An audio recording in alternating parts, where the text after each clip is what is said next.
Hello everyone, I'm Chester44 and welcome to this Let's Play of Blades of Avernum. Last episode, we found out that there's problems going on around here. The magic is poisoned, corrupted, having issues, and we being the only ones who can really manipulate the magic, we're the ones who have to solve it. And lead everyone. Yay! So we had to deal with goblins that are in these caves, which we did.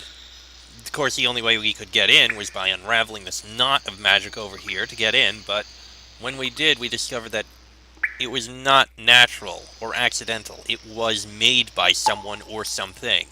So we need to go in here and see if we can figure out what the hell is doing it.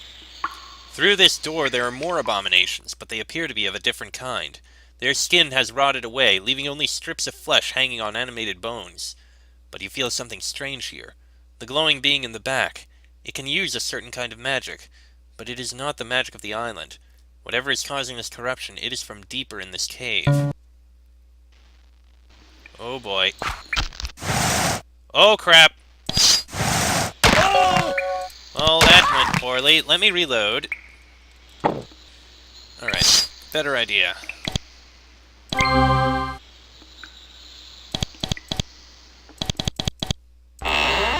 Alright, now we can get in here.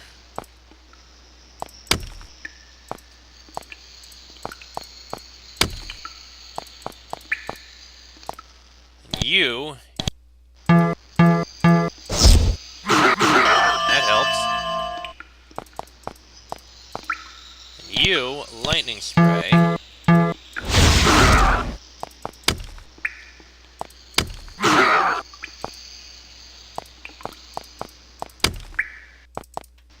Finish off that thing before it casts a spell.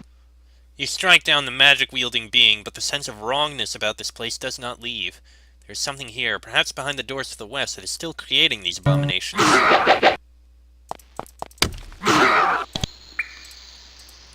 This control panel appears to control the portal on the platform above. You would try to use it, but there are two problems. First, the controls are not labeled, and you are likely to do more harm than good. Second, it has no power. It is off. Whoever put this here was acting intentionally, though. This cave was not an accident. Someone with knowledge of magic and enough technology to create this put this here.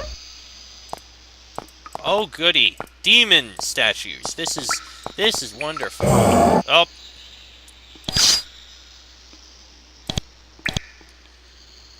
Alright, you use the magic.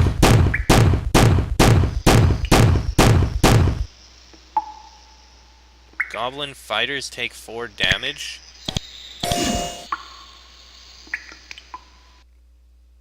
That didn't sound very good. This, right before you, is the heart of the foulness that has infected this cave. It is the place where the magic is most distorted, most wrong. If you are to fix this, it must be here. This close to the rottenness befouling the cave, you sense a new way to use the magic, too. You can twist it to harm the enemies around you, though doing so is exhausting, and you can only do it periodically.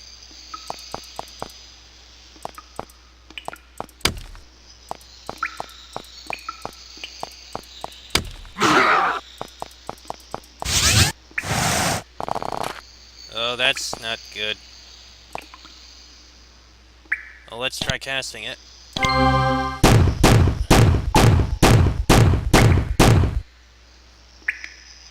Can we do it again, I wonder? Can't use magic while fatigued. Good to know.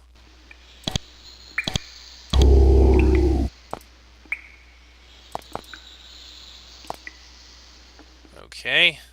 I can only cast it a few times, so you know what? Use the magic again. Yeah, that got rid of all those goblins.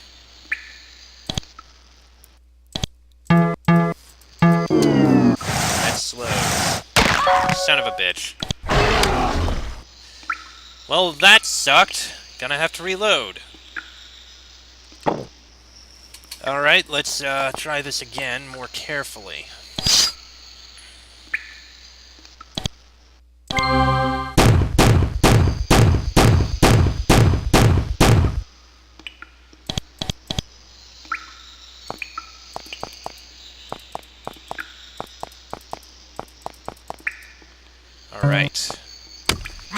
exhausting to do this here. Hopefully this will draw those guys to us. And it does. Perfect.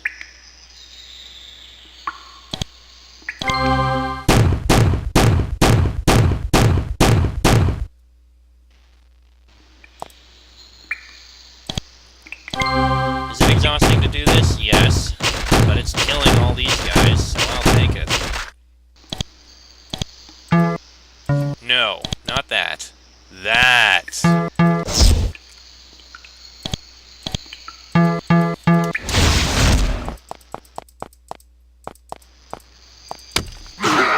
That's interesting what's up there.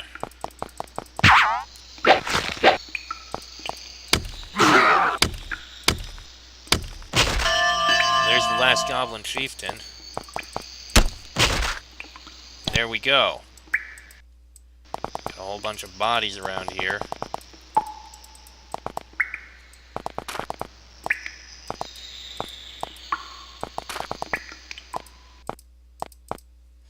Can we use it again? When you have used the magic before, you closed your eyes, but this time you cannot take your eyes from the pulsing columns here, which radiate a malevolence, an evil unlike anything you have ever felt before. Someone put these here, someone intent on creating the abominations that you saw, which, driven mad, attacked the peaceful town not far from here. Someone created this for violence. Someone created this to hurt people. Then suddenly, to your horror, you see what is happening to your hands. They are turning green. They are growing twisted and misshapen like the abominations that you just defeated here. Then it hits you. These abominations, they weren't just created out of air. They were people, before they were mutated. Someone has so perverted the native magic of this island that it will turn humans into violent, sadistic wretches. And whoever did it on purpose. For the first time, the magic fights you. There is no tear to mend here, no knot to untie, but rather a pool of filth to try to spread out so that it might more quickly dissipate, and as you try to spread it, it regathers. Whoever put this here did it well. You concentrate harder, trying to reach through the filth to the core. The deeper you reach into the filth, the stranger you feel. These abominations were driven mad as well as turned into horrid mutants, and you are starting to see how. Visions flood your mind. You know they are not there, but you see them. Blood is everywhere. Knives ripping flesh, teeth shredding skin, all in a haze of rage and fury. Your heart pounds, your head aching, your muscles flexing, all urging you to do one thing: destroy. You try to subdue the urges and reach deeper to the core of the rotten magic, somehow to fix it. You have reached something. There is a hardness in the oily, sticky, loathsome swill of magic, and that hardness is the pulsating core of the infection in this cave. It beats like a heart, but a heart full of oozing sickness spreading through a body. You rip the heart out of its place, tearing its connections to the magic flowing out from it, the arteries that carry the poison to the rest of the cave. It is done. The cave is cleansed, and you with it. The infection is gone. No more people will be turned into abominations here. You should go back to report your success to Mason, the sensitive. But you cannot shake the questions. Who did this? Who else on this island can control the magic other than you? And why? What could possibly have possessed someone to abuse the magic in such a way? A very good question. Well, now we head back to hopefully find out the answer. Or at least speak to Mason and learn what's to happen next.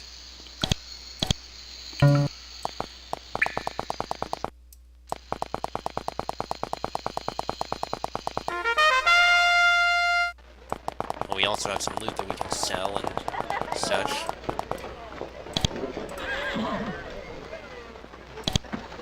What's this? Warmth charm. Simple enough.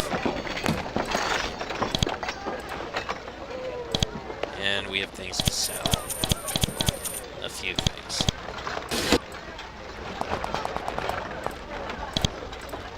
Mason stands here waiting for your next question. We cleanse the infection. Mason listens intently to your description. When you tell him that you think that someone intentionally planted the rottenness there, he replies, "Yes, I know." You know? Who is it? And why? He is an old, bitter man wanting revenge for a wrong that no one else ever did to him, Mason says, looking far into the distance. His tone is equally distant. He wants to kill everyone on this island, and if he is not stopped soon, he will do it. Mason's gaze returns to you. You must stop him. No one else can. Only you can use the magic against him. It was because the island sensed this threat that you were chosen to wield the magic and protection of the island. Chosen? By who? Mason laughs humorlessly. No, I have not the power. You were chosen by the island. When this man came to the island, you were chosen to defend it, and you were given the gifts to allow you to do so. The bridge was a test. I knew that you had been chosen, but no one else can control the magic. You had to teach yourself. If you could not do it, then you would have to be put aside so that someone else could take your place. Put aside? What does that mean? Mason gives you a meaningful look. The island can only choose someone when there is a vacancy. It was my job to create that vacancy if you were not suitable. But that did not have to happen, so put it out of your mind. Instead, let us turn to your next task. You must face the man who is trying to destroy the island. Face him? But won't he kill me? You may have to fight him, but I have confidence in you. You will succeed. You must succeed, for there is no one else. He points to a building to the south. There is someone with the mayor who you should see before you leave. Then once you have spoken to him, you should head to the stone circle just west of here. I will meet you there with further instructions. Mason begins to walk down the path to the west, out of town. I have business to attend to. Remember, the stone circle. Okay. I'm just going to level up a bit because we happen to get some level ups, so... Fox gets melee weapons, sure. Sheik also gets melee weapons. Perfect, just as much as I'd like. Could put more in tool use, but I don't think it's going to be as useful. Bonnie, put a point in 2 points in strength, bring that to 5. Draco, same thing. Alright. Standing next to the mayor is your little brother, Richie. He smiles and waves at you as if he were supposed to be here, instead of back home on the farm. Richie? What are you doing here? I followed you. When you left, I wondered where you were going, so I followed you to the city. But I was a little slower than you, so I got here after you left, and Mason told me to stay here with the mayor. It's a simple explanation, really, but it was foolish. The island is dangerous now, more dangerous than you ever knew, more dangerous perhaps than it has ever been before. Oh, I have something for you. What do you have for me? Here. He hands you a small ivory key. Mason told me to give this to you when you came to talk to me. I don't know what it unlocks, but he said it was important. Okay, I have the key. You need to go home. It's not safe here. I know. The mayor has been telling me about the the bad things. I'm going to go right back to the farm as soon as you leave. That's concerning. Anyway, now we are to go to here. Alright, into the stone circle we go. There are 5 stone pillars here, making a pentagon or circle of some sort. Inside the shape there are 4 people. One of them is Mason. You do not recognize the other 3, though they seem similar to Mason somehow. Mason waves you towards him. Come, it is time to begin the ritual. Approach.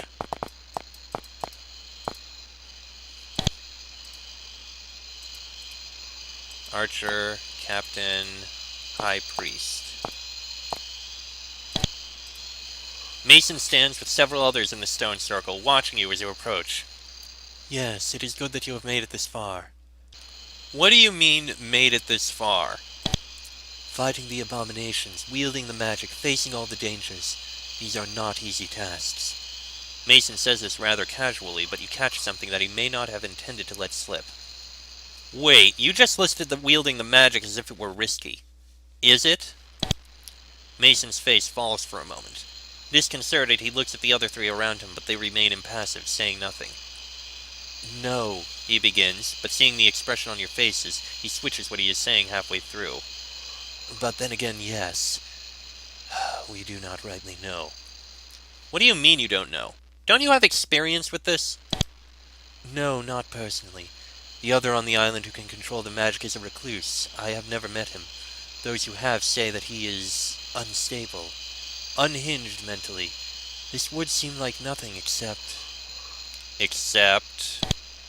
Except that the stories we have passed down since the last who can control the magic lived long ago suggest that he too lost his mind near the end.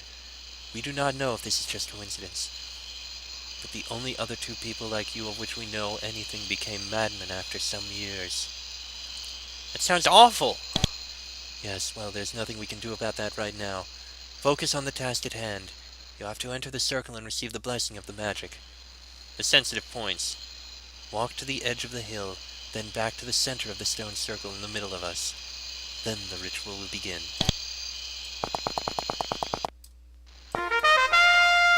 Okay then. As you approach the middle of the stone circle, Mason bunches you together. The four begin chanting. As they do, you realize why they all seem similar, even though they look quite different. One carries a pike, one a bow, and two no visible weapons. Two are physically muscular and two are not. But they are all sensitives. You do not know how you know, other than that you feel that it is true. You know somehow. The people are one with the land, and the land is one with the magic. We protect the land, we protect the magic, and as we are threatened, the island has chosen a leader. Let what the island has chosen be! The magic is stronger here somehow. You do not know what that even means, but you can feel it running wild here, and the sensitives are stirring it up even more. Suddenly the energy releases.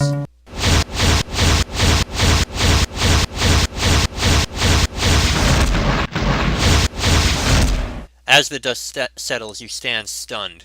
You are not sure what happened, but the wheeling, counterclockwise energy passed through you, and you survived. More, you are stronger now. You can do more with the magic. Reeling, a stray thought occurs to you. Why is it counterclockwise energy? What does that have to do with anything? You tuck this thought away for another time. You feel stronger, more powerful, more able to bend this island's inherent energy to your will. At the same time, you can feel the island's own will more palpably now. The island's own will. What does that mean? Is the island alive? You're not sure, but you know that you feel something not human all around you. But you feel something else, too. Something all too human. You know where he is, the other who can control the magic. You can feel him pulling at you in the northwest of the island. He is there, waiting. Caleb! He's alive, but unconscious. The strain was too great for him. We have to get him back. Yes, of course. Mason turns to you. You know what you have to do. You nod. He will try to escape. You must follow him for as long as you can. If you lose him, come to us.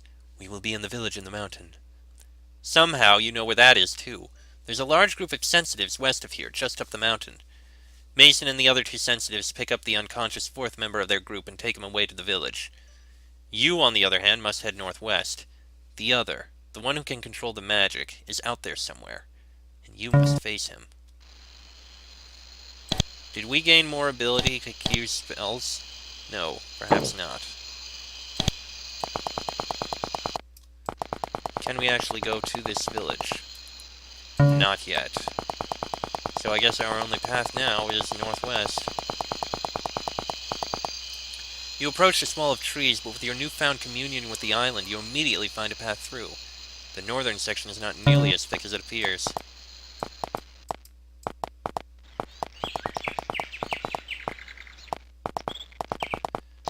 This must be where he is. There's a large, extremely smooth rock here that catches your eye. It is at least twice as tall as you are and several times as long as it is high, all one continuous piece as far as you can tell. On the side facing the ocean there are runes etched into the rock. You can't read them, but they look very old. Just another one of the peculiarities of the island, you suppose. One of the peculiarities of the island. I imagine there's probably more to it than that. All these squares and mushrooms and the like around here.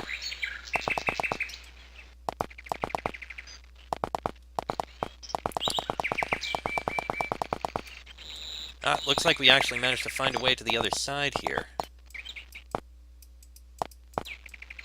Kinda.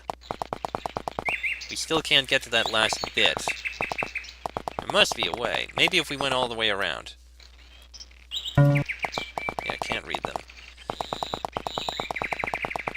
gonna see if maybe we can get through the island on the other side.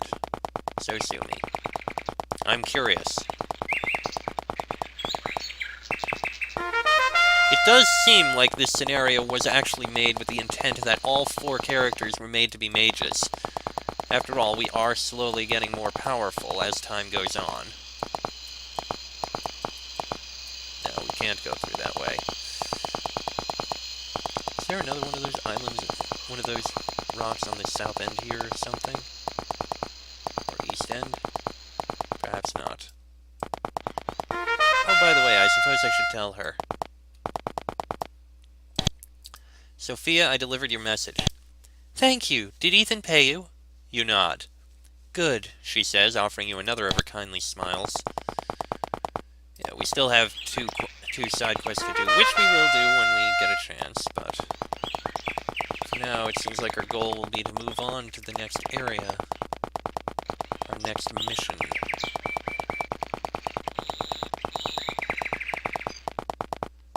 Over here. Well, we have a few minutes, we can at least look in the beginning of this place. He is here. The man who has been responsible for the corruption. The old and bitter man filled with regret.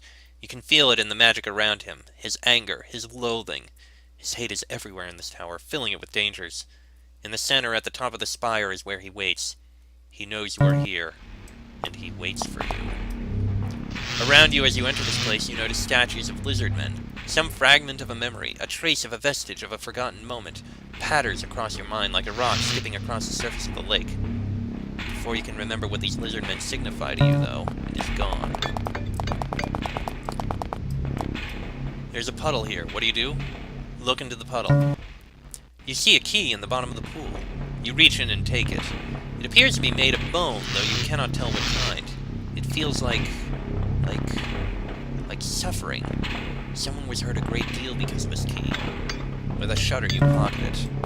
It may prove useful.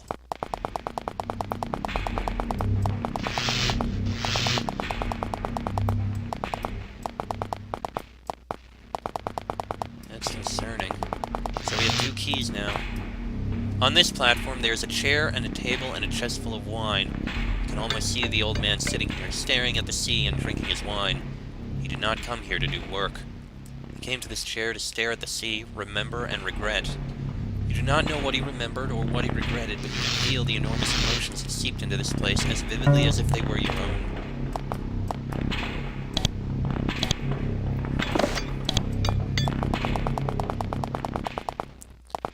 Well, he's in the center of the tower, and there's a structure on the south side, so we'll investigate that first.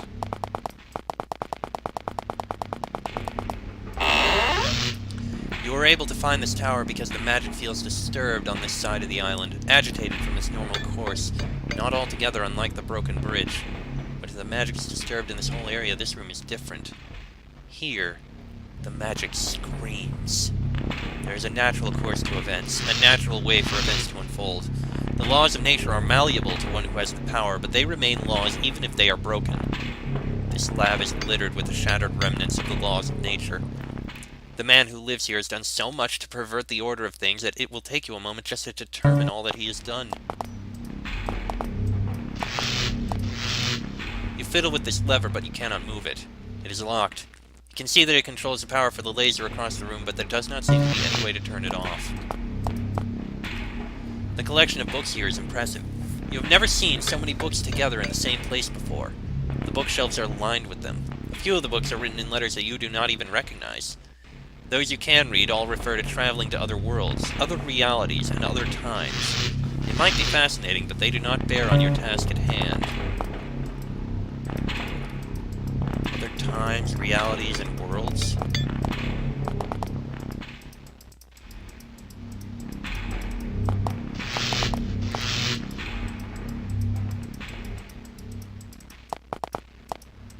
This pedestal contains an orb fixed inside that shows visions seemingly at random. You watch for a moment. Some are other places on this island. Some are places that you do not recognize. A vast cave with pale-skinned people. A continent racked with fierce soldiers waging civil war. And other more exotic vistas that you cannot even comprehend. In this desk, there are scrawled ramblings in the old man's own hand, or so you suspect. They do not make any sense, but they talk about changing the past, ending the world, bringing back the dead, and other things. As far as you can tell, that is what this man has been trying to do in this lab, and that is what has so utterly shredded reality here. You cannot tell why, though, except for one passing mention of a woman. No name is given, nor any explanation.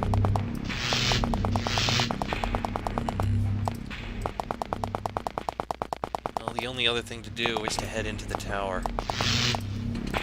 I'm gonna end this episode here, a bit shorter. A bit shorter, yeah, but I feel like this is the point at which to pause. So, I'm gonna end this episode here, and next episode we'll head into the tower and meet this madman. That'll be in the next episode, so until then, I'm Chester44, that is Fox, Sheik, Bonnie, and Draco. This has been a Blades of Avernum Let's Play, and I shall see you all next time.